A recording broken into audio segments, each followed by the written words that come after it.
Thank you very much, Jessica, and thank you to all of you for a very instant 30 minutes introduction to a huge topic. But we have some idea now what we really are talking about. So I try to open up with some more, look at it in a practical way, using an example that Commander Engenes mentioned, and also Oddjarl Borch. If we go to Svalbard, we could go to Alaska, we could go to Greenland, but let's imagine Svalbard, 80 degrees, 82 degrees north, harsh weather, cruise ship, 2,000 passengers, and an iceberg. Whom of you could describe actually what the situation would be? What have your MARPART study showed, Oddjarl Borch, on a situation like that?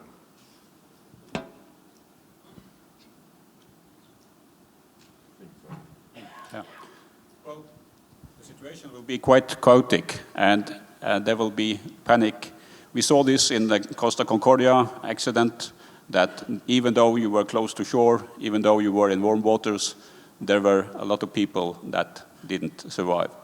And the incident in Svalbard, Spitsbergen, will be a multitude of that, Costa Concordia, I'm quite sure. Even though the Coast Guard have capacities, they will be mostly hours and maybe days away, and there will be a lot of challenges taking care of people while they're waiting for help. Could you describe more, Commander Engenes, from your point of view? Let's say you are lucky, you have your Coast Guard ship in the harbor of Longyearbyen, not on the mainland, which it normally will be. What would you do in a situation like that? We would, of course, send our helicopter and also the governor of Svalbard's helicopter up there to try to establish an understanding of what's going on. The important part is, as Oddjarl says, if people are falling into the sea, then you are talking about seconds and minutes, because you will basically freeze to death very quickly. And then, of course, send all the ships in the area to that area and try to rescue as many people as possible. Oddjarl had a picture of Maxim Gorky in his brief. Maxim Gorky had 750 people on board. We managed to get them on board KV Svalbard, Senja. She was about 4 hours sailing away. The weather conditions were very, very good. It was calm seas, no winds, so people could stand on the floating ice until they were picked up in their evening suits, because they were just going to dinner when they hit the ice. Everyone survived, and we had barely room for the 750 people. If you talk about a ship with 2,000 people that needs to be rescued off that ship, you can do the math. You need 3 Coast Guard ships a la Senja in order to cope with it. So, as I've tried to allude to in my short introduction, response time with enough resources would be the most critical part in order to salvage as many people as possible from the shore death, because you will freeze to death instantly. Good weather you had, and the people could stand on the ice, and you were lucky to have ships in the air around. So it was pure luck, actually, that situation. How is, if this happened in Alaska, Mr. Brigham, how is the situation? There's a microphone between you. Well, I turn this around a little bit. That you know, the Explorer went down in the Antarctic, but the same thing happened. There were other cruise ships available in the immediate vicinity to pick up the passengers, and the ship went to the bottom. In Alaska, with virtually no infrastructure, the first response would be, of course, helicopters and aircraft because of the distances involved. But we have had some exercises recently around Alaska to mobilize not only the local communities, but the Coast Guard and our military to respond to a larger disaster. We've had shipwrecks, of course, in the Aleutian chain for decades, and difficult responses and difficult response times. I picked Svalbard as an example because the headline of this session, as you all have been talking about, are international cooperation. And we have experience from Svalbard about international cooperation. We had the Opera Mountain accident. That was a plane, not a ship. Pretty complicated rescue operation between Russian and Norwegian police and other. Mr. Commander, how would your cooperation with Russia be if you had an accident north of Svalbard? If the accident actually appears within the 12 nautical mile zone of Svalbard, it would be the governor of Svalbard who would be responsible for that. If we had a major accident, as you alluded to, we would cooperate with the Russians, but I assume we would do that through the governor, because she would be then the highest representative of the Norwegian government, and hence she would have the powers to basically pull the strings to get the resources, and also the coordination with the Russians in place at the scene. Practically at sea, we would work directly with the Russian Coast Guard.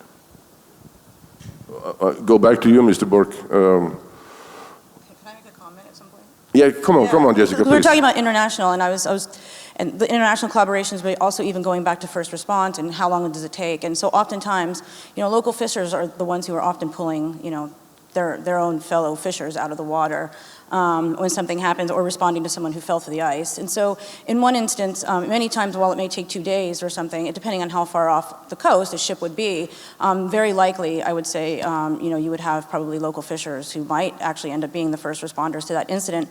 And then when you're talking about, often when we think international, we often think, well, this is about countries getting together and cooperating at this level, which is very important at the nation state level. But I'm actually working on a research project with the executive director from Elliott International Association. And we're looking at, and particularly kind of going from Alaska through the Northwest Passage all the way over to Labrador, and thinking in terms of how local communities themselves can start to collaborate internationally and putting together, setting up capacity and infrastructure and resource and ability to communicate with one another kind of on the ground laterally. So, when you have, let's say, a ship going through the Northwest Passage like Serenity, it's very important to have collaboration up at this level, but we also need collaboration at the lower level among the communities themselves. And this, of course, should also be directly feeding into one another in real time. But you're talking about national communities or international communities cooperating, and how could you organize that?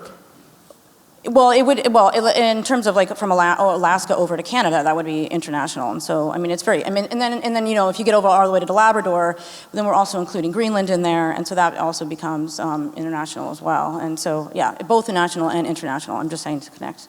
Yeah. Thank you. Going a little bit back to the cooperation, I asked the commander with Russia, because in this area, we are depending, I guess, on a way of cooperation with Russia. So in the MARPART project, how is the cooperation among nations, Oddjar? Well, we see that there is a tremendous amount of capacity out there of people that need to be trained and exercised. And as you say, there is a lot of boats out there that should take part in these first line operations of SAR operations.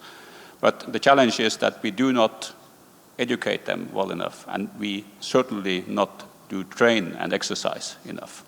And most of the practical exercise is taking place close to shore and not in realistic environments. So we need to have more full-scale exercises out in deep sea waters and in icy waters. Then we will see a totally different situation. One last question to Mr. Brigham concerning the Arctic Council. We have a change in the chair going to Finland next year. If you should pinpoint what the Arctic Council in this area, which is the organ we have for this kind of cooperation, what is the main important thing that Arctic Council should do? I'll tell what the Finns will do, but they focused on marine safety and environmental protection quite heavily in the Baltic. So there are many best practices that we could learn in the Arctic from the Baltic experience. I would say that even though Finland's not a Arctic coastal state, it's a maritime power, and the Polar Code and its implementation and, of course, enforcement by the Arctic states will be something that the Arctic Council should look at and cooperate with the Arctic Coast Guard Forum to make the implementation happen, and to cooperate very closely on port state control and how we enforce the Polar Code. All of these issues are related to prevention. And any ship that's out there, whatever its size, is on its own. And if they adhere to the Polar Code, I mean, there's a good chance that they'll survive without all of what we've just talked about. Thank you. Thank you very much, and I wish you all good luck in this effort on this life-saving topic. The Arctic people are sailors, so take care, and thank you to the audience. Thank you very much.